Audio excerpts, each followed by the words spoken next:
Be right, it's gotta be a Dodge. And by Purolator, the first name in filters for pure oil now and pure oil later, it's Purolator. It couldn't be a more beautiful afternoon here in Tennessee. We have 61 degrees, sunny skies, and hardly a cloud in the sky. Good afternoon, everybody. I'm Bob Jenkins, and welcome to Bristol International Raceway. A very exciting racetrack. It's only a half-mile in length, and the turns are banked at 36 degrees. And with me is two-time Winston Cup champion Ned Jarrett. And, Ned, this is a racetrack that can gobble up cars. It certainly can. It is by far the fastest short track they run. High banks here, they really get into the turns at a fast rate of speed, which doesn't test the capacity of the car. So they got to concentrate completely every second of the way. And this is the first time that we have seen wheelbase cars on ESPN this year. NASCAR has a rule that less than 1 mile they have to run 105-inch wheelbase. That might be a problem for some of the drivers that don't have experience with that car. Well, there are always drivers that come over to this series. Race, Grand National regulars have qualified some of the Winston. As a matter of fact, Larry Pearson on the pole, Ed Barrier alongside in row number 1, and then Tommy Houston. So this could be an equalizer here this afternoon. I think they love to get the Winston Cup drivers on the short track because that is one place that they can run well against them.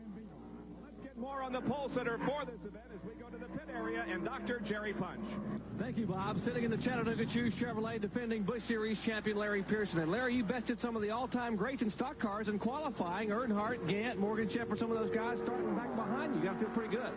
Yeah, we do. Bristol's always been good to us, and it's supposed to be real hot today, so we're going to got our car set up pretty tight.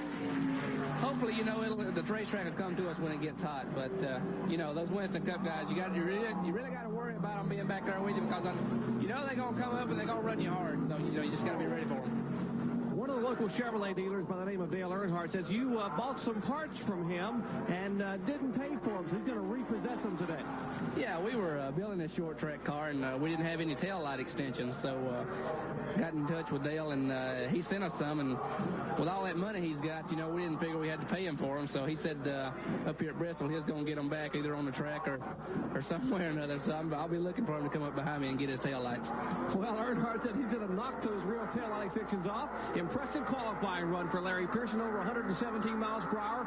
So impressive, this car would actually start fourth in tomorrow's Winston Cup event. Well, Jerry, the final qualifying for tomorrow's Winston Cup race taking place here in the last few moments before the start of this race. This is a car which qualified on the outside of the 8th row for today's Busch Grand National race to be driven by a Winston Cup driver. Now, the car was entered for Dave Marcus, but about 10 minutes before qualifying began yesterday, they discovered that Morgan Shepherd was available. Well, they couldn't get all of Dave Marcus's name off the car, but there was an M and an S in Marcus, which now stands for Morgan Shepherd, who will be the driver of this car. Sounds like a long shot starting in 16th, right? Morgan Shepherd has had only 3 laps in this race car. Don't bet on it. Morgan Shepherd has won a Busch Grand National race here at Bristol 4 of the last 5 years, Bob. So the best of the Busch Grand National drivers are set to challenge the Bristol International High Banks, and we'll be right back with more of the Budweiser 200. Way where the command has just been given to start engines, and the Budweiser 200 is just moments away. Here now a more specific look at the track they'll be racing on. It is 0.533 miles in length, banking at 36 degrees. The track is 70 feet wide. We'll go 200 laps this afternoon, and they can get about 175 laps on a tank full of fuel. So pit stops will not be very numerous today unless, of course, we have a lot of yellow flags. Now, the starting lineup for today's event here at Bristol International Raceway. On the pole will be Larry Pearson, driving the number 21 Chattanooga Choose Chevy. He qualified at 117.057. Outside of that front row will be Ed Barrier in the number 90 Cox Wood Preserving Buick. In row number 2, it'll be Tommy Houston driving car number 6 and Dale Earnhardt in number 8. The third row consists of Harry Gant from Taylorsville, North Carolina in the number 7 Skoll Buick, and then Mike Alexander from Franklin, Tennessee in car number 84. In the fourth row, Mark Martin in number 06 and Brad Teague, a local driver from Johnson City, Tennessee. Going to row number 5, it'll be Rob Moroso in car number 25 and Tommy Ellis in number 99. The sixth row consists of number 32 Dale Jarrett and Jack Ingram in car number 11. Going to row number 7, it's Ronnie Silver in car number 14 and L.D. Ottinger in number 2. In the 15th starting position will be Rick Mast in car number 22 and Morgan Shepherd in 05. Starting 17th, Jimmy Hensley in car number 5 and Mike Swaim in 63. In the 10th row, it's Jimmy Spencer in 34 and Elton Sawyer in 42. The 11th row, Billy Standridge in 47 and Larry Pollard in 00. Going to row number 12, 07 Tommy Sigmund and number 30 Kyle Petty. In the 13th row, as the cars begin to move out, it's Kenny Burks in number 02 and Steve Grissom in 39. The 14th row, Joe Thurman in 24 and Patty Moise in car number 37. In the 15th row, car 79, driven by Bobby Donner, and number 12, Bobby Allison. And starting all alone in row number 16, our 31st starter for the afternoon is Bosco Lowe, driving car number 27. So the cars will be taking a couple of warm-ups, and we'll be back for the start of the Budweiser 200 in just a moment. On this Saturday afternoon from Bristol International Raceway, and we're getting set for the Busch Grand National drivers to compete 200 laps on this racetrack. And, Ned, we've seen many sprint car races here on ESPN, 30-lap events on the half mile, and I think this is just about the equivalent of that. 200 very quick laps on this racetrack, and you're going to go to the front, I would assume, right at the very beginning. You want to get to the front as quick as you possibly can. They go around here in about 16 and a half seconds. In fact, Larry Pearson's qualifying speed was 16.39. They won't run quite that fast in the race itself. However, Ed Barrier, who's starting on the outside pole this morning, was turning some practice laps at about 16:20. As the pace car pulls off, we're about ready to go. And the field is in turn number 4, looking for the green flag that will begin this afternoon's racing program. It's a slow start as Larry Pearson leads them down. They get the green flag, and we're underway. Larry Pearson gets a good jump on the start, Bob. Boy, he just waited for that green to fly, and then he stepped on the accelerator, got a good jump off the starting line, and he leads Ed Barrier as they're about to complete lap number 1 already.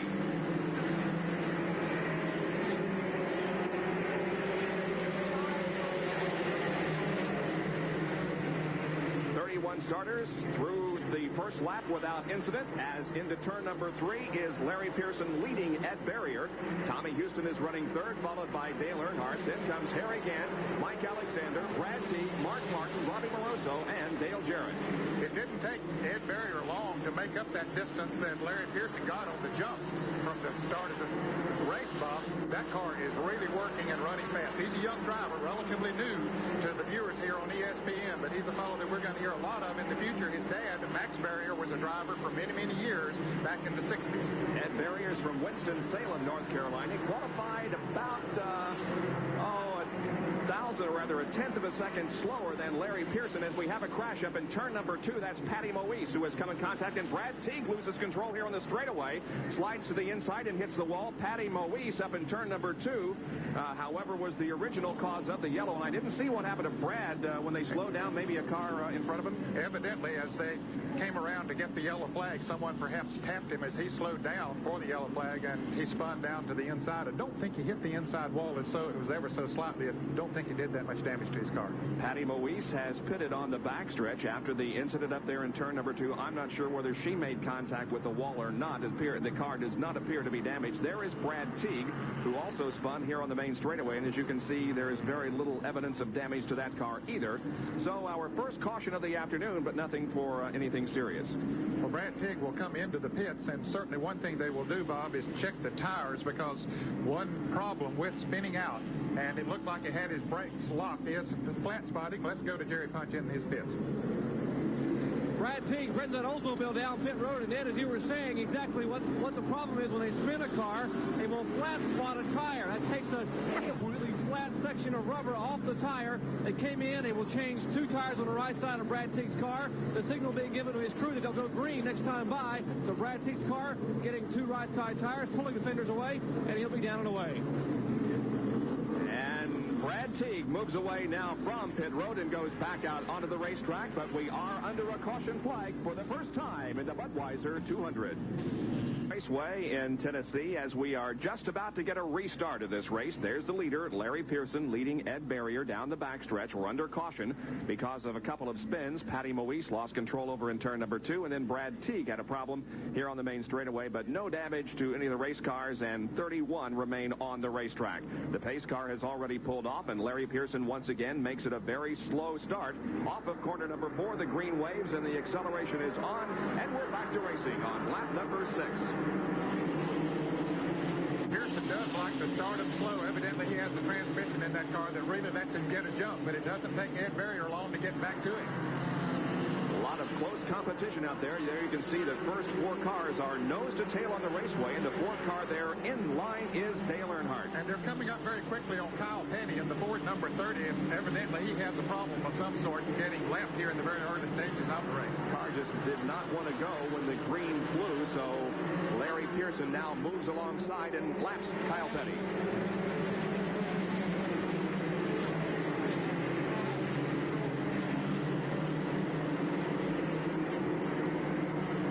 Dale Earnhardt running in 4th position in that black and silver car number 8. Harry Gant running behind Dale Earnhardt.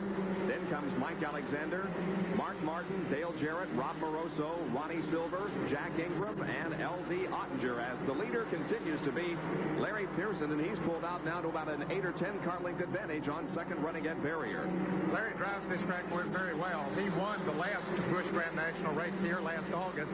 He likes this racetrack. It's a track that you have to drive very aggressively on, and also very smooth at the same time, Bob, and he has both of those qualities.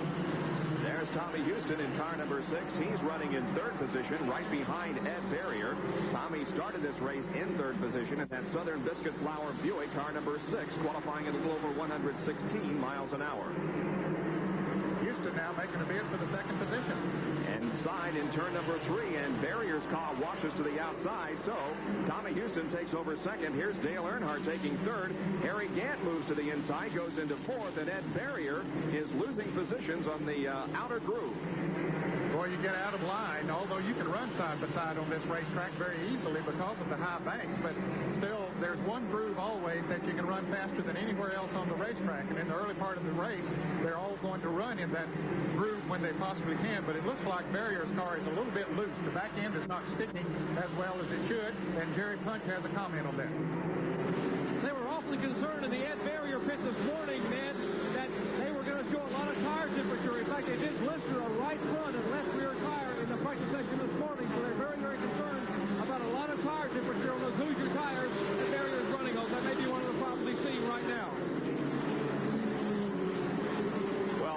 In this race, there were 7 cars that began on Hoosier tires. Morgan Shepherd, Mark Martin, Bosco Lowe, Mike Swain, Brad Teague, Bobby Donner, and Ed Barrier. All the others on the Goodyears. Now Dale Earnhardt is trying to find the opportunity to move into 2nd position as he is right on the back bumper of Tommy Houston.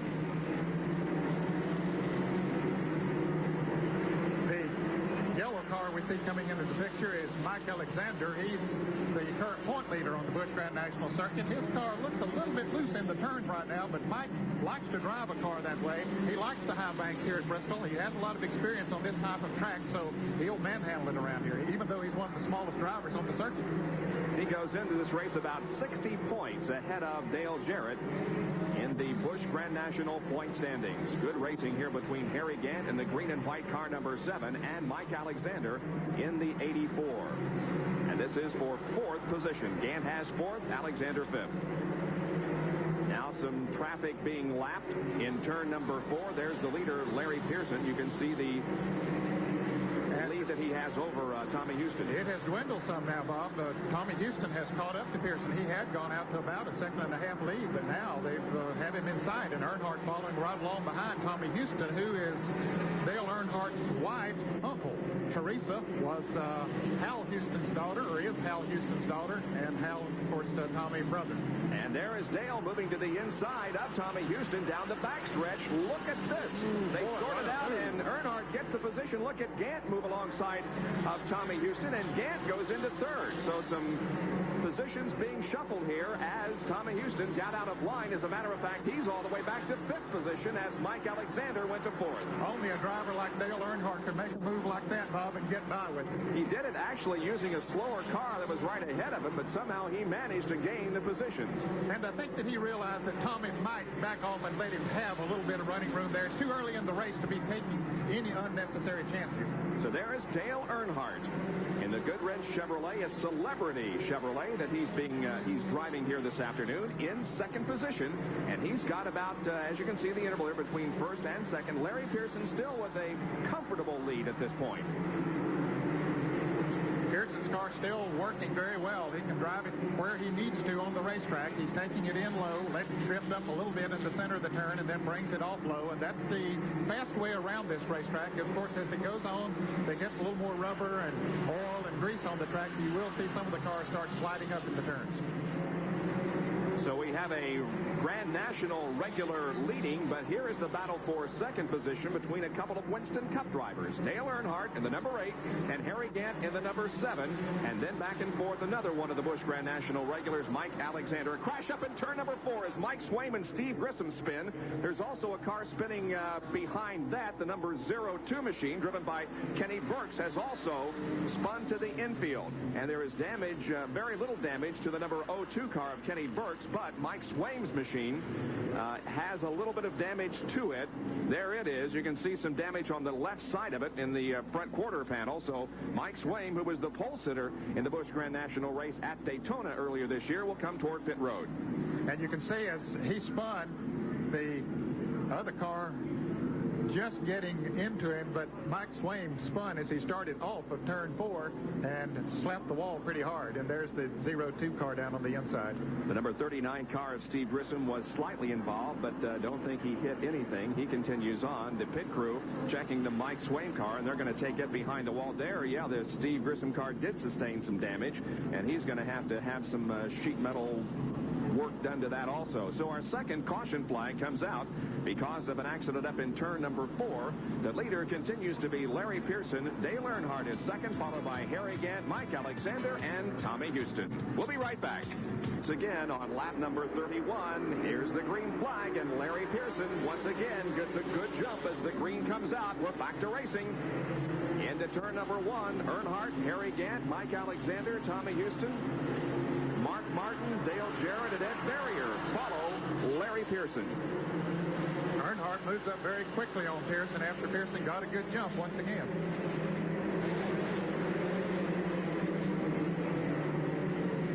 Pearson's car very smooth still in the turns, Bob. That's the way he likes it. And his dad, David Pearson, of course, knows a great deal about a race car and how to set it up for the high banks here at Bristol, because David Pearson had a lot of success here himself as a driver.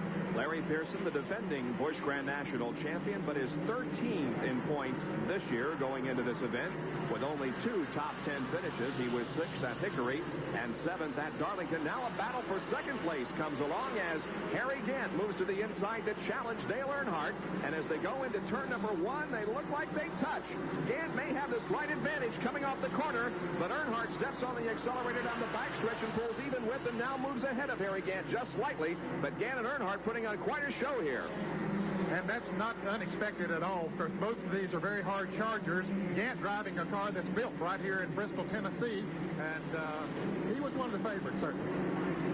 And Mike Alexander watching all of the action ahead of him, saying, well, you guys go ahead and duke it out, and I'll be there to take your positions when you guys crash. But at the moment, it's Gant and Earnhardt doing some fine, fair driving and not making contact with each other and doing some very good driving. Ed Whitaker is the owner of the car number 7 that Harry Gant drives. Of course, he carries the sponsor of the car that he drives on the Winston Cup circuit, the Stoll people. Harry Gant now is second, but it's ever so close. He moves out by a half a car length coming off the corner, but it seems like that Earnhardt can make up the distance on the straightaways. Now they're literally side by side in the battle for second position. As we watch this battle for second. Larry Pollard in the number 00 car has made a pit stop but comes back out onto the racetrack. If that would have been an unscheduled pit stop, he's the son-in-law of Harry Gant, who's trying to take over that second position, but Earnhardt just simply won't give it up.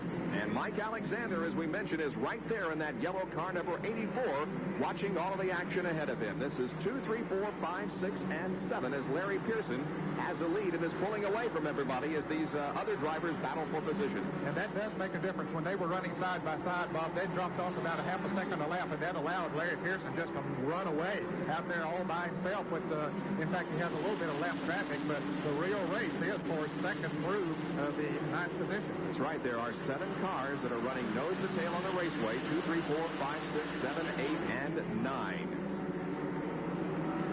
Gant appears to have a little faster car than Earnhardt, but Earnhardt is using the racetrack to his advantage, and he knows how to do that. Now Gant pulling up on Earnhardt once again as Mike Alexander, the number 84 car. Put a little bumper to Gant, didn't he? Just a little bit. They're definitely trading paint. Moving up on some of the slower cars, they'll be passing the number 79 blue car driven by Bobby Dotter, who started in 29th position. Earnhardt, it looks like, is trying to use a groove that we'll see a lot of here tomorrow in the Valledale Meats 500 Winston Cup race. The cars, as the track gets a little slicker, they go in and they slide high and make sort of a V out of the corners, and it looks like that he's trying to make that kind of a groove now, but he can't afford to get too high because he has Gant he knows will jump right under him. That's Morgan Shepherd, whose car is not up to full song. As a matter of fact, Morgan is bringing that car not only into the pit area, but behind the wall. So the car that Larry talked about in our opening, that was originally assigned to Dave Marcus, but was taken over by Morgan Shepherd, has dropped out of competition as Patty Moe spins once again in corner number 2. Right in front of the leaders, but she was on the low side of the racetrack, so they were all able to get around. And just as she was spinning on one end of the racetrack, the car number 14 of Ronnie Silver had slowed on the racetrack and was about to come into the pit, so this will be a break for him. Ronnie has a brand new sponsor on the side of that race car this week, Blanton's Tractor Trailer Training Centers out of North Carolina, sponsoring his car. And here's Patty Moise having her troubles here today. And there is damage to the rear end of the race car as Patty Moise, here's the closing stages of that accident. Just about the same spot she spun earlier in the race, Bob, so she's having a little trouble over there. And you can see all of the leaders going to the high side, but getting around safely. So our third caution period of the afternoon comes out on lap number 47. Larry Pearson continues to be the leader of the Budweiser 200 from Bristol International Raceway. Afternoon, blue skies up above, hardly a cloud in the sky as we are 48 laps into the Busch Grand National Race here at Bristol International Raceway with Larry Pearson the leader and the green coming out after our third caution flag of the afternoon, the green on lap number 49. Just before we went to break and before Patty Moe spun for the second time up in turn number 2, Morgan Shepherd, we told you, went behind the wall. The reason out on that car, an engine failure. And Bobby Allison has also pulled out of competition in his machine. Dale Earnhardt trying to make a move on the outside of Larry Pearson there for a moment. He knows that Larry's going to use that low groove as much as he possibly can, but it's still working to Larry's advantage, at least at this point of the race. And Harry Gant in the number 7 car right behind Dale Earnhardt in third, Mike Alexander in fourth. Those 4 cars have moved away just a little bit from the 5th place car driven by Tommy Houston. Back of Tommy is Mark Martin, then Dale Jarrett, Robbie Moroso, Jack Ingram, L.D. Ottinger, Rick Mast, and the number 42 car driven by Elton Sawyer. Second and third right here, Dale Earnhardt and Harry Gant. We mentioned earlier that Ronnie Silver was having a problem just as the caution was coming out. He since has brought the car into the pits, or is now in the pits with that automobile. So Ronnie hoping to make an impressive showing here for his new sponsor, having some sort of a problem. They had to hood up on the car momentarily. Earnhardt, as you can see, he had had 2 top 10 finishes in Grand National competition this year. He was 8th at Hickory and 4th in our most recent telecast of a Busch Grand National race, that being at Darlington a couple of weeks ago. He finished 4th in that race. But he still has Harry Gant hounding him. He's going to stay right there working on him, and if Earnhardt makes the least little mistake, he knows that he'll be around him. Looks like that Pearson, without question, has the fastest car on the racetrack, though, Ned. As Gant and Dale Earnhardt get hooked up in a battle, it seems like that Larry is able to just move away from them. His car is really working well. Pearson's car is, and that's one of the things that it takes here at the Bristol International Raceway, is a car that really handles well. There's 7th place Dale Jarrett in car number 32, the son of Ned. Rob Moroso, who had a fine performance at Darlington a couple of weeks ago, is right behind Dale. And then following the number 25 machine is Jack Ingram in number 11. 7th, 8th, and 9th. All running very close. You can see the yellow car of Mike Alexander not too far ahead of them. So the first 8 or 9 cars are not too far apart here. Rob Moroso, car number 25, has had a good year in Grand National Racing. 3 top 10 finishes, and as we indicated, he had a fine performance at Darlington a couple of weeks ago. In fact, would have, I think, finished in 3rd position had it not been for a problem on the very last lap of the race, in which he had to avoid a slower car ahead of him that caused him to slide up toward the outside wall, but he still finished 5th in that event. Bob, as we're watching Dale Jarrett holding off Rob Moroso at this point of the race at least, this will be Dale's last race of consecutive starts in this Busch Grand National Series. He and Tommy Houston are the only 2 drivers who have started every race since this series was formed back in 1982. But Dale's commitment now to the Winston Cup Series will not permit him to run all of the short track races. As someone mentioned a moment ago, Mike Swain said he'll get them in Hampton, Virginia. That's the next race for these drivers. Of course, the Winston Cup drivers will be in Talladega that weekend. So Dale, this will be his last consecutive race. So Tommy Houston will be the only driver then that will have run in every event. And Dale does have quite a commitment in Winston Cup competition, competing for 2 car owners in the entire year. And that being Cale Yarborough for 19 events, and Hoss Ellington and the Portaloo Buick for the other 10 events. And in tomorrow's race here at Bristol, Dale will be behind the wheel of the car owned by Cale Yarborough. Back to the leaders now. That's Larry Pearson in car number 21, leading Dale Earnhardt and Harry Gant. And as you can see, the interval now has shrunk, and Earnhardt is within just a couple of car lengths.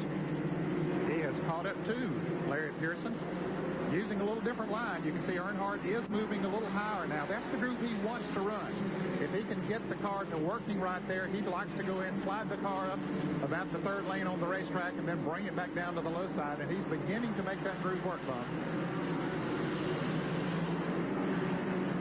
See, it gives him pretty good momentum as he comes off of the turn. Once he gets up, in fact, it's almost downhill once you slide up the high banks here at Bristol and get it turned. It's almost downhill coming off of the turn. Now the cars begin to work some of the slower traffic. They lap Patty Moise in car number 37 and the bright purple car, number 07, driven by Tommy Sigmund. As we indicated, Bristol International Raceway has a terrible reputation of gobbling up cars, and we asked Larry Pearson about that. No, it's not. This is a tough racetrack. It's a half a mile, and the speeds are well over 100 miles an hour, and it's a very fast racetrack, and things can really happen in a hurry. But in years past, Bristol's been good to us. We won a race here last year, and we finished well here at Bristol in years past. And, you know, I'm really looking forward to it. Well, he's got his hands full right now as Dale Earnhardt has once again drawn alongside down the front straightaway. It's still Larry Pearson with the advantage, but only by about a half a car length. As they come out of turn number 2 and down the backstretch, the slower car in front of them, driven by Billy Standridge, car number 47.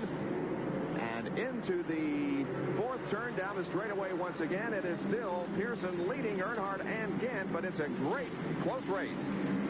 And Standridge holding his own out there as he's about to go a lap down. Of course, naturally, he would like to not go a lap down, but now Pearson moves to the inside of him. Well, does he? But Earnhardt moves to the outside of Pearson while that's going on. Boy, you could see Dale just waiting for the chance to Larry to go inside, and he was saying, go ahead and go down there, Pearson. I'm going to the high side. It almost worked for him, but he couldn't get it accomplished, and there's contact between Earnhardt and Billy Standridge, and that's going to take both cars spinning toward the inside. And Tommy Houston also, the white car back to the right side side of the screen was involved as well. Earnhardt gets his car righted and comes around. He'll try to keep from going a lap down. He might not have, other than making contact with Stanwich. Stanwich, I think, went out and hit the wall and came back into Earnhardt is the way that it looked. We'll see a replay hopefully in a moment. Doesn't appear to be much damage to the Earnhardt car except on the right rear. There is the slight damage, and here's a replay. Okay, Pearson goes to the inside of Stanwich, and Earnhardt does bump the car 47, and he goes into the wall. The back end does and comes back into Earnhardt, slams him around. Harry Gant making a very good move down on the inside without hitting either car. And Tommy Houston, you can see him coming into the picture. Of course, he had to slow down, and he spun around as well, trying to avoid the spins in front of him. But Mike Alexander made it through okay, and Earnhardt did manage to get the car righted and did not lose a lap.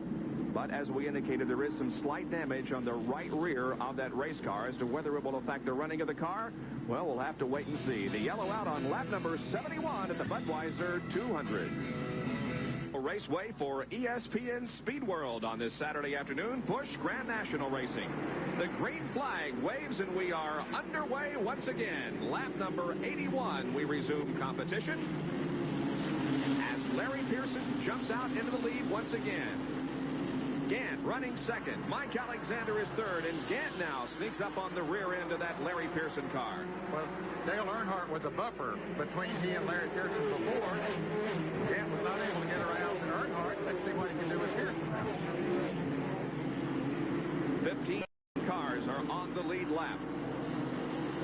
There is Harry Gant in the Skull Bandit, car number 7. And look at the competition out here. That's Dale Earnhardt in the black and silver number 8 trying to thread his way through traffic, 3 abreast through turn number 1 alongside Patty Moise. That's L.D. Ottinger and Jack Ingram ahead of Dale Earnhardt. Well, that was some close competition. Earnhardt don't mind sticking it in there. Wherever it needs to go, he'll put it there. This is Dale Earnhardt's kind of racetrack.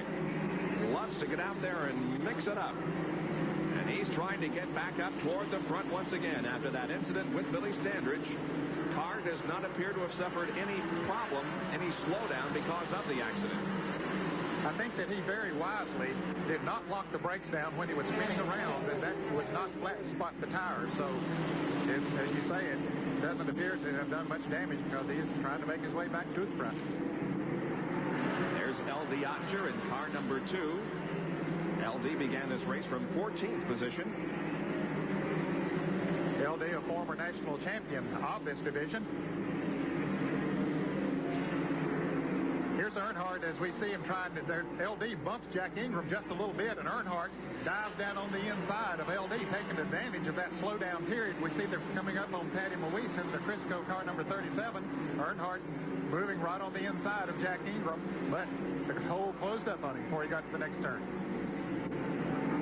This is the battle for 7th and 8th position. Jack Ingram is in 7th. Then L.D. Ottinger in 8th. And Dale Earnhardt is in 9th. And behind Dale Earnhardt is the 99 car of Tommy Ellis. And we've had a change of position up near the front. Mark Martin has now moved into the 3rd position. Dale Jarrett into 4th and Rob Moroso into 5th as Mike Alexander has dropped back. And it doesn't appear as if Dale is having much success here in his march toward the front because, well, just as I say that, now he moves alongside L.D. Ottinger in turn number 2. However, L.D. holds off the challenge. L.D. going a little bit high in the turns. That gives Earnhardt some running room on the inside, but as we pointed out earlier, Earnhardt sort of likes to run the high groove, so if LD's using that up, it makes it a little tough for Earnhardt to get there, although he still dogs him down on the inside. And Tommy Ellis is right there waiting for the break. He moves to the outside of Earnhardt now, and now we have a battle for 9th position as Ellis in the red number 99 and Earnhardt in the silver and black number 8 go at it. And right there's another fellow that don't mind mixing it up with him, Tommy Ellis. He's a former national champion of this division, and wherever there's a hole, he don't mind sticking his nose in there either. That car down on the apron of the racetrack and just went around there in turn number 3 is Mike Swain, who was involved in an early crash. He has his car back out there on the racetrack, but running at a very slow speed. We watch this high-speed chase involving Ottinger and Earnhardt. Earnhardt, I'm not sure that car's working quite as well as it did before, Bob. I don't think it is, Ned. just not moving toward the front as he would if the car were up to full song. I think that he had to do some damage to the tires, if no more than just heat them up and wear some rubber off of them. But he would like to go at least to the halfway point before he can change. As Larry Nuber pointed out, they can change all 4 tires one time during the race. But he wants to wait as late in the race and do that as he possibly can. 15 cars are still running on the lead lap. Mark Martin's car is slowing on the racetrack, and Mark was in 3rd position when this problem occurred. He brings it down to the apron of the track and is headed for pit road. A tough break for Mark Martin in the Ford as things have gone wrong on that car. This is the Ford V6. As a matter of fact, all the cars in this race, with the exception of one, a V6, the only V8 driven by Joe Thurman. Let's go to Larry Nuber. Well, Bob, not only is it a V6, remember, this is the first time, as you pointed out, he has won that race on ESPN with the V8. They just couldn't get enough parts. Ford finally provided it for him. This race was kind of a giveaway. They didn't really expect, as I talked to them yesterday, they were going to do well today. I think the car was performing better than they thought, but unfortunately, it was a short day. Any speculation, Ned, on what might have happened with that car? Well, evidently he blistered a tire because they came in and changed tires. He was beginning to slip around on the racetrack quite a bit. The car was not handling as well as it was earlier in the race, and so they had to come in and change tires. We'll wait and see if he can get that car back up to the speed that he was running before the apparent tire injury. Meanwhile, back up front, we still have Larry Pearson leading. He has led all the way so far, and Earnhardt is still behind LD Oettinger and Jack Ingram, and having very little success getting by LD. LD certainly knows how to use up the racetrack, and he works it to his advantage. It's his as long as he's running in front of another car, and they're running for position. And he's doing a good job of staying out in front of Earnhardt. And Earnhardt still has his hands full with Tommy Ellis, who's behind him in the red car number 99. There's a problem on the car number 24 that some of the front runners are coming up on. Dale Jarrett coming up on car number 24. There's smoke coming from that car. Now we see Earnhardt going on the outside of LD Oettinger. Just like a shot out of a cannon, Earnhardt moves to the high side and passes LD. Now he has his sights set on Jack Ingram. And you can see the 24 car down on the inside. He did get off of the track with smoke coming from that car. Joe Thurman, of course, driving it. Now Earnhardt closes in on Jack Ingram in his march toward the front once again. Again, Dale Earnhardt involved in an accident with Billy Standridge earlier in the race. That's Mark Martin in the 06 car that's ahead of the number 11 machine of Jack Ingram. And Mark, apparently, the only thing wrong with that car was the tire, because that car is at full speed once again. Yes, he's back up the running. In fact, he's running, it looks like, a little faster than Jack Ingram is running right now, so the car seems to be working well for him. But you can't make a pit stop here under green conditions and avoid losing a lap. Mark Martin down a lap on the field. Now there are only 13 cars on the lead lap as Larry Pearson really put the pressure on. They've lapped the car number 22 of Rick Mast, who's running in the 14th position. And the next car they will be lapping, the 13th running machine, is that of Jimmy Hensley in car number 5. Their second place, Harry Gant. The leader, Larry Pearson, has a little over the halfway point of the Budweiser 200. Nuber and Jerry Punch back at Bristol International Raceway for Busch Grand National Racing on a Saturday afternoon. And here is Dale Earnhardt, who is continuing to move toward the front. Well, he moved around Mark Martin. Mark Martin is having some other problems right now. In fact, he has slowed considerably on the racetrack as we saw Earnhardt zip around him. So did a lot of other race cars as well. Dale Earnhardt did pass Jack Ingram while we were in that commercial break, and so he moves up another spot. But Dale Earnhardt still has a lot of racetrack, or a lot of time to make up here as we are just past the halfway break. There's a tire out on the racetrack. I believe it's off the Mark Martin car. It is indeed off of Mark Martin's right front of his car as he came into the pits. We said he was having some problems. He had slowed dramatically on the racetrack, and he felt the tire about to come off. And as it came off, coming into the pits, the tire did come off and went down the racetrack. Made it on half a lap around the racetrack. Did pretty good as it went into the first turn. Got down on the inside and heads towards the infield. Out of the way. And we have somebody going out to retrieve it. So the caution flies once again for the 5th time this afternoon. There the Mark Martin crew is replacing the Hoosier tire on the right front. And Mark Martin rolls back out onto the racetrack once again. So a couple of tough breaks here for Mark, tire-related problems. And he, while at one time was in a battle for the win here, running in third position, he has fallen off the pace. And the leaders coming into the pits. No surprise, Bob, that they would come in at this point. They've gone past the halfway point of the race. Let's go to Jerry Punch. Well, the Chattanooga 2 Chevrolet comes in, and this crew is going to try something that you just about cannot do in a short track, and that is change 4 tires. They thought they might. Well, now they're shaking their head. No, they're going to change 2 right-side tires.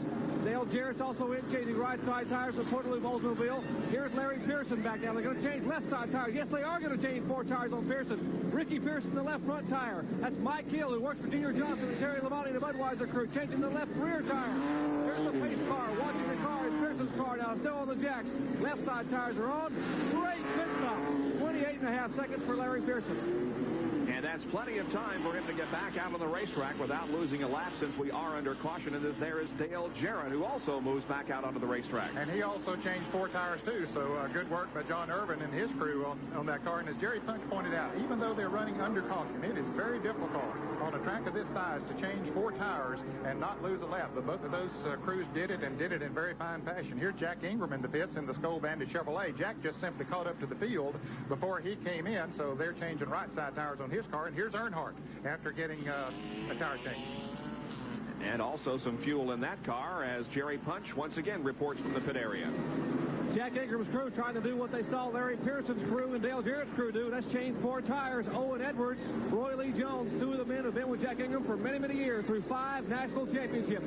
Putting these left side tires on, off the jack, Chevrolet heads back on the track. Good pit stop for Ingram's crew. You got to hand it to these pit crews because they're not as accustomed to changing tires as much as the Winston Cup crews are, and we saw some fine performances down there. Yes, we really did. Now, some of them will use some of their Winston Cup crew members, such as Dale Jarrett. Some of the Cale Yarborough Hardest crew is helping his crew there today, so that gives them a little experience as well as speeds up the pit stops, too.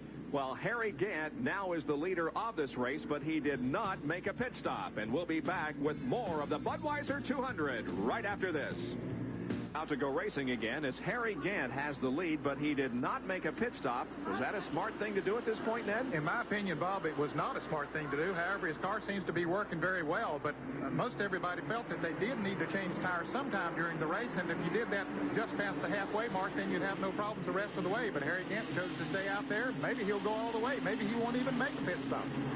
That remains to be seen. In the meantime, we are back to competition, and Brad Teague in the number 75 car is in second position now with, I believe, Ed Barrier in the third spot. The number 00 car that is ahead of Brad Teague and Tommy Houston is a lapped machine. So Brad Teague, car number 75, I believe, is on the lead lap. Yes, I think he is. And he has, even though he spun out early in the race, he went to the back of the pack, but he has stayed in the lead lap since then. Larry Pearson is back in some very heavy traffic. So is Dale Jarrett, and those that made pit stops, Dale Earnhardt, they're all back in very heavy traffic trying to pick their way back up through the pack.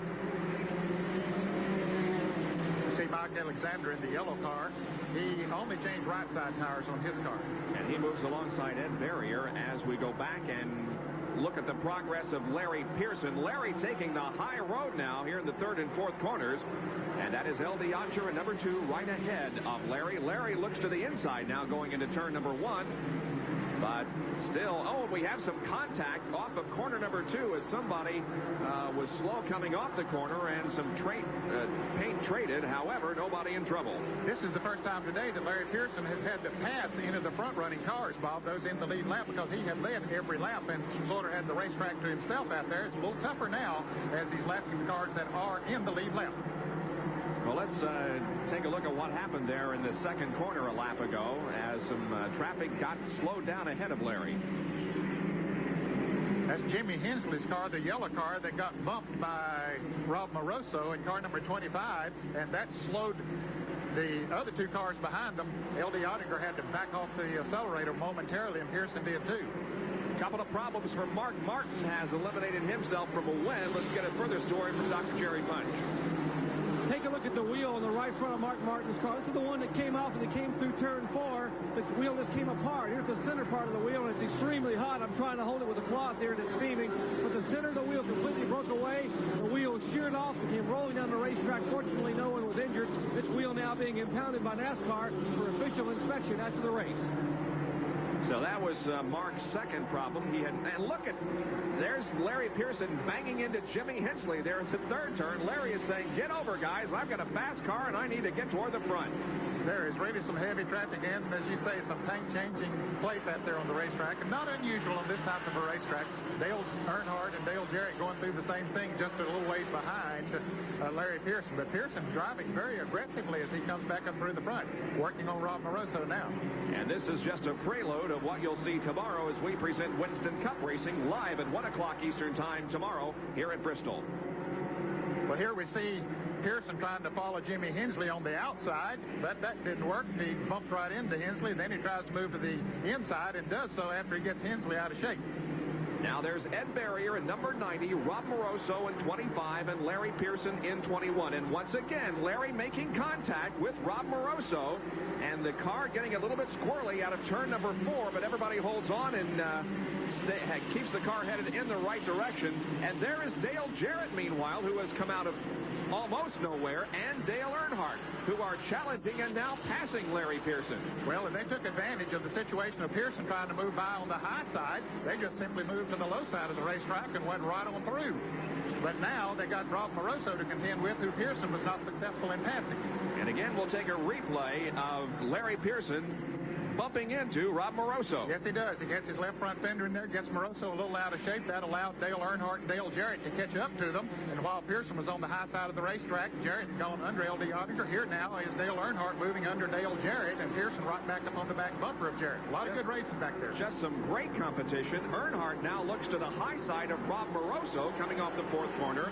He's unable to pick up that position. At the moment, Barrier is running in that 4th position. Rob Moroso is in 5th, and then Dale Earnhardt. And there's Larry Pearson.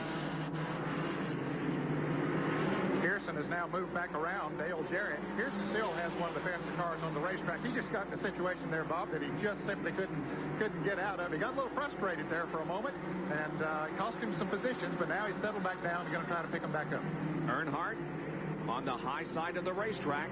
Rob Moroso in the red number 25, right ahead of Dale, and now Larry and Dale move side by side once again. While all this is going on, the lead continues to be held by Harry Gant. And Gant is pulled away to a good margin. While the battle for position goes on behind him, Gant streaks away with Mike Alexander running in 2nd position, and there is almost a half a straightaway advantage of Harry Gant over Mike Alexander. Running in the 3rd position now is Brad Teague, and 4th is the car number 90 that we see at the front of this pack. And in 5th place, Rob Moroso, Dale Earnhardt 6th, Larry Pearson trying to take that away from him, but Pearson 7th and Dale Jarrett in 8th place. Well, let's get a summary of the most recent pit stop activity that we had. Larry Pearson went in 1st, came out in 7th. Gant went from 2nd to 1st. Dale Jarrett really suffered the most in that most recent series of pit stops, going in 3rd, coming out 9th. There you can see that Rob Moroso dropped a couple of positions, and Mike Alexander stayed the same. But meanwhile, Alexander has come up through the field and is now in 2nd. So Dale Jarrett hurt most on that most recent series of pit stops. Let's go to Jerry Punch.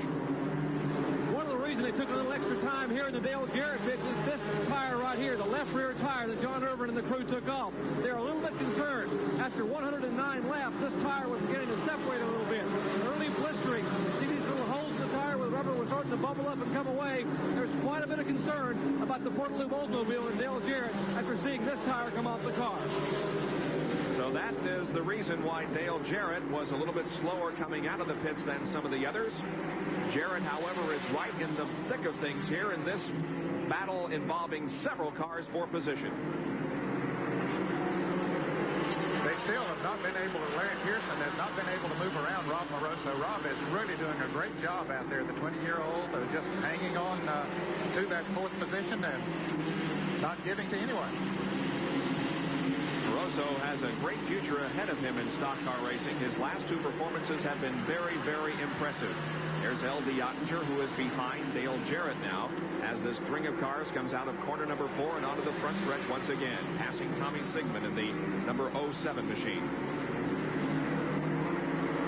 Earnhardt still stays right on the back bumper of Larry Pearson, just looking for an opportunity, I guess you would say. He looks to the inside, but Pearson very strong coming off the turns. Ben Barnes builds the engines, the V6 engines that Pearson runs in the Chattanooga Chevrolet, but now Earnhardt trying to take advantage down on the inside. Mike Alexander has a problem in car number 84. Mike was running in the second position. Mike Alexander is low on the racetrack. There he is spinning in turn number 4 to the inside, however. Mike Alexander, who is running second, has a problem, and he is off the racetrack. At the moment, yes, we do have a yellow. I thought maybe they were not going to wave the yellow flag because that car is off the racetrack.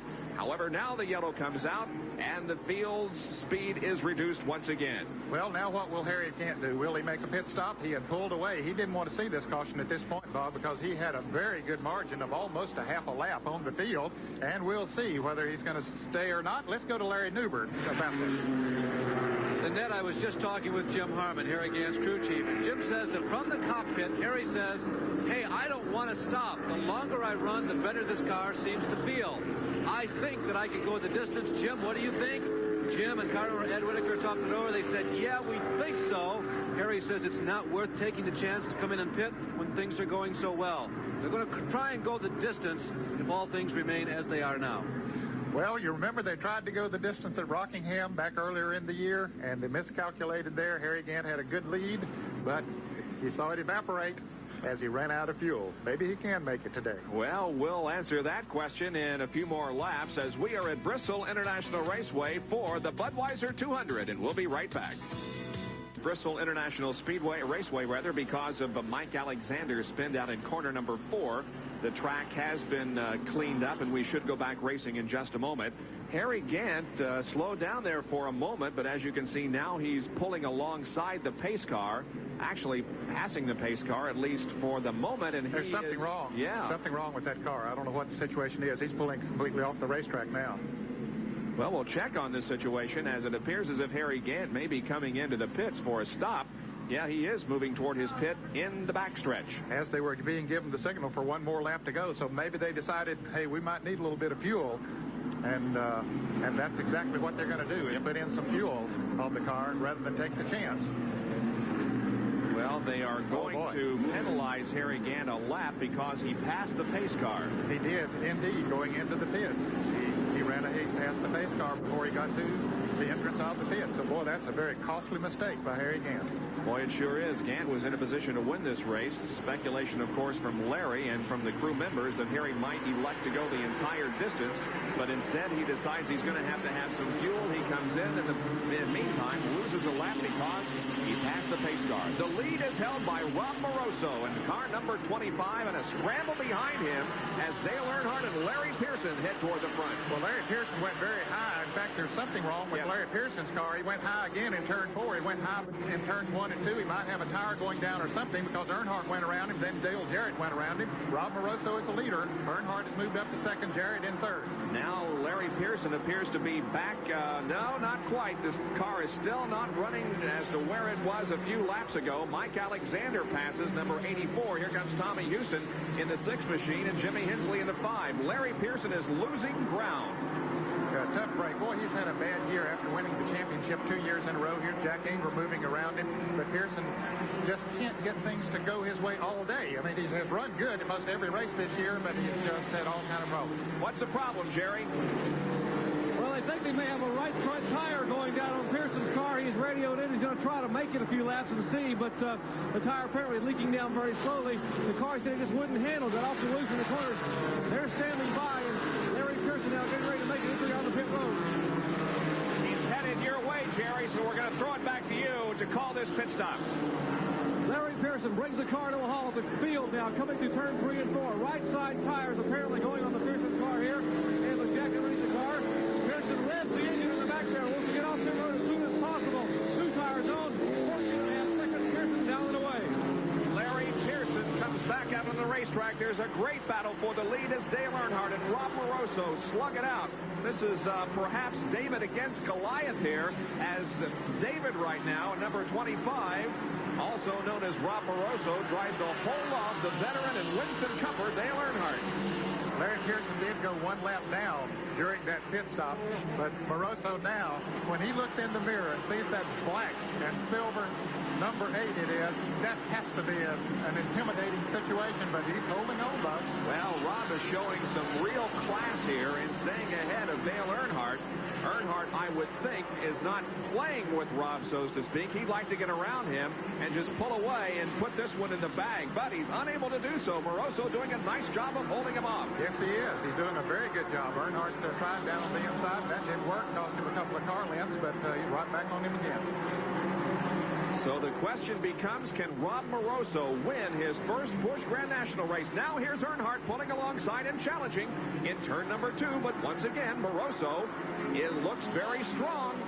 But Earnhardt just drives her deeper into the turn. And he finally gets the top spot. Earnhardt now moves into the lead. Rob Moroso back to second. And while they were battling, Dale Jarrett and Tommy Houston has almost Tommy Ellis has almost caught up to him. So we'll see battling for all of those positions here very shortly. There is Dale Earnhardt, who has taken the lead of the Budweiser 200 Busch Grand National race. And let's get a report from Larry Newber on the problem involving Harry Gant. Well, I'm with Ed Whitaker, who is the car owner for Harry Gant. Lots of discussion going on down here in the Harry Gant Ed Whitaker crew as to what might have happened. I had an opportunity to talk with Ed just a couple of seconds ago. We asked you, did you officially lose a lap? Yeah, they said we passed up. It seemed like a mighty close call. How could something like that happen? He was leading the race. We were under yellow. Still, they said he passed the caution car. Yeah, apparently the pickup in the gas tank moved and it stopped picking up all the fuel because it had enough fuel to go all the way. In asking you about the call, though, do you and Harry feel as though you did pass the caution flag? Was it an accurate call?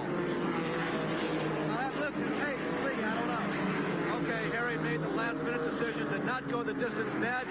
That may be the final analysis here, what cost him this race. Very well be, Larry, but it did appear that he did pass the caution car before he came into the pits. Yeah, I don't think there's any question about that. He clearly passed the pace car, pitting on the backstretch. The pace car was along the front stretch here, but he clearly did pass the pace car. There's Earnhardt, who continues to lead, and we have a spin in turn number 2. Larry Pollard spins to the inside, raises a cloud of dust and a cloud of smoke, but he is able to keep the car running. And we have no caution flag, no caution on the racetrack, as Pollard has gotten the car pointed in the right direction and is still running. There might have been a little oil or something over there because the lap before, Mike Alexander had gotten out of trouble. Now Dale Jarrett is in trouble off of turn 4. Jarrett making hard contact with the wall up in turn number 4. The front end of that car is shoved in very significantly. Dale, however, is able to get the car going again. But boy, the front end of that car is a mess. Yes, it is. He rammed into the wall. I didn't see the start of that wreck, but something happened that he went in there and lost control, and the front end hit the wall first, of course. Unfortunate, because Dale was right up there amongst the leaders. I think he was running in 3rd position when the incident occurred. He was. He was making a charge on trying to get around the Rob Moroso car. Now Jarrett brings his Portaloo Bozemoville into the pit area, and they'll go to work and see if he is able to. Well, no, he's decided to stay out there that lap. I guess he's catching up to the field before he comes in, but I don't know, Bob. It looks like there's a little too much damage there for him to continue and be competitive. However, he's still going around. Let's go down to the Harry Gant pit once again, Larry. Well, Bob, Harry Gant has to pull out all the stops now. He's got to make this car go as fast as he possibly can in a shorter period of time as he possibly can. They're going to change the right side tires. As soon as that yellow flag came out, Harry got on the radio right away to Jim Harmon and said, let's change the right-hand side. I need to be as quickly as I possibly can. Rob Moroso, who's also been running among the leaders, has also chosen to make a pit stop underneath this yellow. This is a bit of a surprise. They're changing the rubber on the left side of that car. Rob Moroso in the pits. I think they changed the right side earlier, Bob, and that would be a good move to save 2 of your new tires that you can put on sometime during the race for the later stages. And left tires are very important here at the Bristol International Raceway. It has a lot to do with the handling characteristics of a car. So They looked a little unprepared when they came into the pits, but now they are getting them changed. Of course, they should be able to get him back out before the green comes in. Also, a good move by Harry Gant's crew bringing him in now. He'll get to move on the inside of a double lane restart, and now they're going to change the left side tires, so he'll have 4 new tires. He might get his lap back and get back in the thick of this battle. Well, he stands a good chance of getting the lap back when we go back to green. As you can see, the tires being changed on the left side of the Harry Gant car. Before we go back to green, we'll take another break and be right back to Bristol International Raceway. NASCAR Busch Grand National racing on this Saturday afternoon from Bristol International Raceway in Bristol, Tennessee. The leader of this race is Dale Earnhardt. You know, this is a very demanding racetrack. We talked about how demanding it is on the race cars. A lot of damage can be sustained to the car, and also the driver comfort in mind. Here is a quick fact.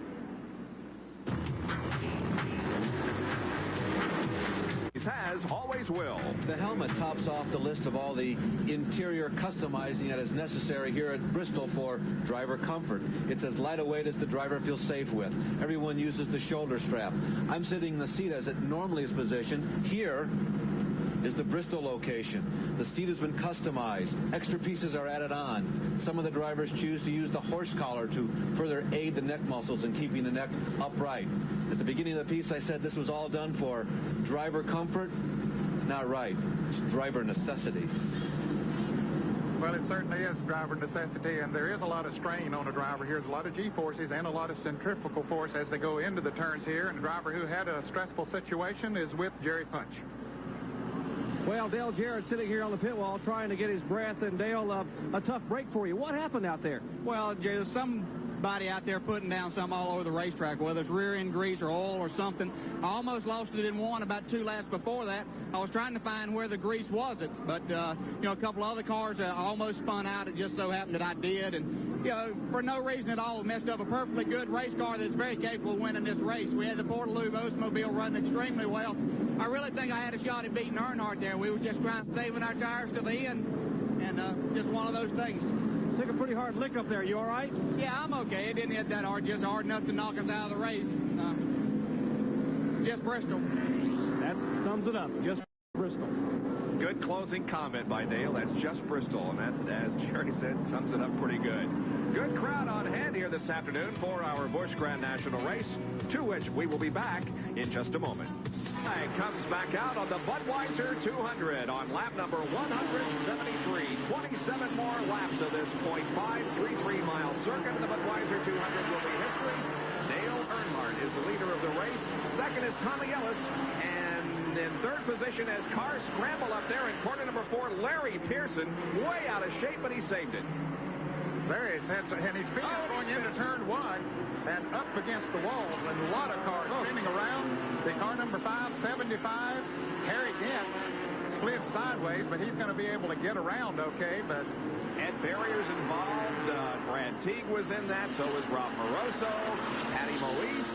Everybody gets going again, but Pearson sustained some damage on that car. We'll take a look at it again. As he goes into turn 1, of course, he was in trouble on turn 4, but as he goes into turn 1, the back end just simply breaks loose. Around he goes. That's Tommy Houston directly behind him in the white car. Houston gets just enough of him to spin around in front of the other cars, and so much of the field were behind him, and they used the racetrack up, Bob, and there was simply nowhere for some of these cars to go. And you see Gant, right up, he bumps Larry Pearson as Pearson has spun all the way around, but Gant does get his car slowed down enough just to put a little bit of a bump on him, and so he does come on around, although Gant is still a lap down as a result of the penalty earlier. Well, Larry Pearson moving into the pit area once again with a damaged front end, and the left front is flat on the car, so he comes in for some cosmetic changes to that machine. Right behind him is Jimmy Hensley, and here's Jerry Punch. Well, what's left of Larry Pearson's car comes rolling down pit road, and now they will kind of go to work and make some semblance of a race car out of it. Working on the left front of the car, of course, is Ricky Pearson, Larry's younger brother, and Ricky pulls that left front wheel off, and there's a lot of steam coming out from the engine compartment. Possibly they are concerned about the radiator. Of course, the front of that grill being pushed in some 6 or 7 inches. This Monte Carlo looks more like a Chevette right now. It sits on pit road. Larry Pearson sits in the car dejectedly, looking around, patting his helmet, wondering when this luck's going to change. What an abysmal year he's had. And now he's taking a sledgehammer on the left rear of the car. Mike Hill trying to beat sheet metal out, moving around Larry Pearson and Jimmy Hensley car. They are working on every single corner of this car. Poor day for Larry Pearson. What a tough race. There were some of us, Ned, that thought perhaps this was the beginning of the end of the bad streak for Larry Pearson since he qualified for the pole, but not so. Not so. He's really had his problems here today after being so strong in the early part of the race. Let's take a look at it again at the real speed as they were going into the turn. And you can see Larry Pearson. The back end just simply goes out from under him. Tommy Houston clips him. Jack Ingram does get through, but everybody else had nowhere to go because the racetrack was used up with race cars spinning all over the place. And that's a perfect example of Bristol International Race. Visibility ahead of you is very, very limited. Back with more right after this. The green comes out at Bristol International Raceway, and we are back to racing. Now, that's Harry Gant of the green car to the inside, and he had an opportunity there to get the lap back, but just did not have the muscle as the green flag dropped. And so Dale Earnhardt is the leader. Tommy Ellis is running in second position. Ellis in the red car. Harry Gant got off to a very poor start there, Bob. I don't know if he missed a gear or what the situation was, but he did have an opportunity to get back in the lead lap, but he just couldn't do it. Now he's about to spin it out. He almost loses the car. He gets it gathered back in, but he is way behind the leaders now, and L.D. Otter is going around to him in third place. Well, let's go to Larry Newber with a report on Harry Gant. Well, keep in mind, Bob and Ned, that Harry had much newer tires than Dale, and they felt here in the pits that they might have had a real potential advantage. They felt they were going to be significantly faster than Dale. They were going to get that lap back right away. With all the yellows that fly here at Bristol, he really might have had the upper hand. Now we understand that Harry is coming in. Harry has slowed significantly on this restart. He's headed down toward pit road. No, his speed is trying to Wilson out. Remember, Harry has remained down, and we have a spin turn number 2, Ed Barrier. Barrier slides to the inside on the back stretch. Ed keeps the car going, however, and we will not have a caution, so another spin, but no caution. I started to say it would be a break for Harry Gant, but not so, since Ed Barrier was able to get his car righted, and he comes on around and keeps racing. And here's a replay. It happened once again coming off the second corner into the backstretch. Well, Ed Barrier down on the inside following 4 other cars, and the back end gets loose. He tries to correct it, overcorrects, around she goes. And here's a pack of cars coming around on the outside. And another angle of the crash, this from our camera inside in turn number 3. And you can see the back end just simply went around. He could not save it. The racetrack is very slick right now. Dale Jarrett pointed out that there was some grease or something being put down by some cars. We've seen cars slipping and sliding all over the racetrack. And there is the leader, Dale Earnhardt, lapping Larry Pearson, who was so strong in the early stages of this race, and we've only got 15 more circuits to go. Third, fourth, and fifth position here, L.D. Ottinger, Jack Ingram, and Rob Moroso. Well, Ingram moves around L.D. Ottinger pretty easily now. Here's Rob Moroso trying to move on the inside, but L.D. says, look, I'm going to use that 5 car to my advantage. And the 5 car is being driven by Jimmy Hensley. He's one of the cars that was in the lead lap, but he was involved in that accident over there when Larry Pearson spun out, and his car is certainly not running up to par. So Ottinger and Moroso going at it here for third position. There's Moroso, who was a leader earlier in the event.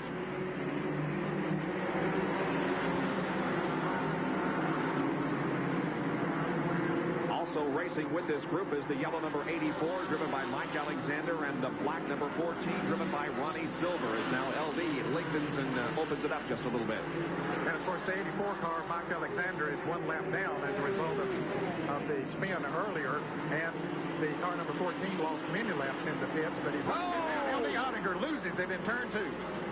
And another car spins. Ronnie Silver also loops behind LD. LD took a pretty good shot. Yes, he did.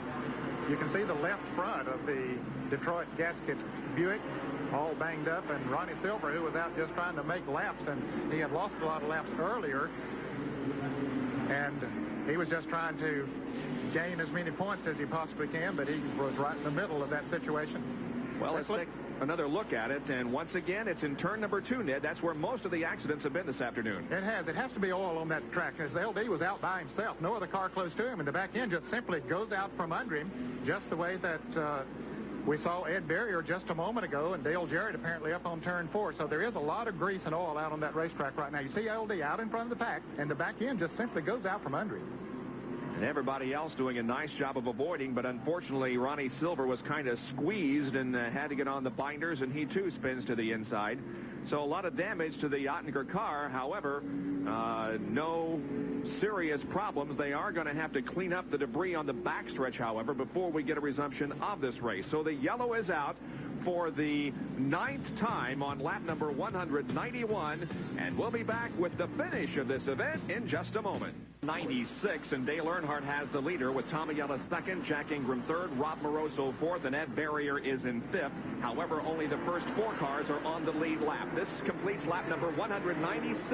We've got 4 more laps to go in this one, and Dale Earnhardt seems to be in command. Tommy Ellis is running in second as the rest of the field files through turns number 1 and 2. There's Earnhardt down the backstretch into the 3rd turn, and Ellis is about 4 car lengths behind.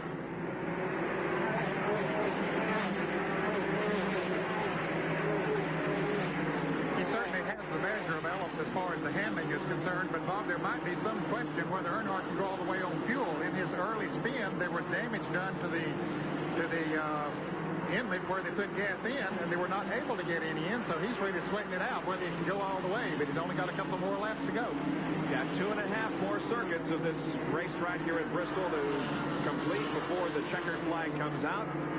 There's the interval between first and second. Harry Gant is the 3rd car there in the picture. However, he is not on the lead lap. As a matter of fact, he is 2 laps down in the 8th position. Now, we remind you that Earnhardt was involved in an incident on the racetrack earlier in the event. However, he did not lose a lap and appears to be on his way to victory as he has less than a lap to go now before the Budweiser 200 trophy is his. Down the backstretch, Dale Earnhardt, who of course will be one of the favorites in tomorrow's Valleydale Meets 500 Winston Cup race, comes off of corner number 4, and Dale Earnhardt wins the Budweiser 200. Tommy Ellis finishes in 2nd position. Jack Ingram is 3rd, and in 4th is going to be Rob Moroso.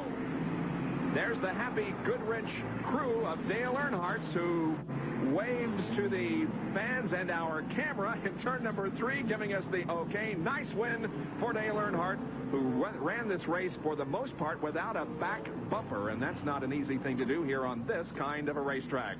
So we'll be back to visit with Dale Earnhardt in Victory Lane in just a moment, as Dale has won it all in Bristol. Budweiser 200, Dale Earnhardt, Tommy Ellis, Jack Ingram, Rob Moroso, and Jimmy Spencer. Earnhardt, the 6th winner in as many races in Busch Grand National competition. Our winner's circle difference. Here's Jerry Punch. Well, the Earnhardt family once again at Victory Lane. Dale on the left and Teresa on the right. Of course, and Dale, congratulations on a super run. Thank you. Thank the good Lord for a good, safe race today. And this GM Parts Chevrolet really ran good all day. We've had a little trouble with this car getting it to work like we wanted to at different racetracks. And Jake Eller and Tony Urick really worked hard on it to get the car tuned up for here. And Tony and Rick did a good job with the car all week here in practice and qualifying.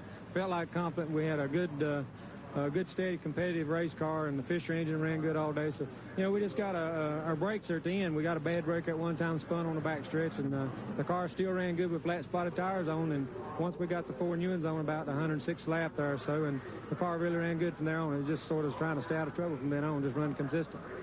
Well, Dale Earnhardt back in the pack, and as Ned Jarrett said, some of the moves he made coming to the front, no one but Dale Earnhardt could do them, and he came home to Victory Lane. Dale Earnhardt wins at Bristol. Well, it was his 12th win in 52 starts on the Busch Grand National Circuit. A very good run for the modified national champion, Jimmy Spencer, finishing 5th, his highest finish ever in this, Bob. So we'll see more of him in the future. Slam bang affair here in stock car racing this afternoon. Tonight's slam bang action on the ice. 250.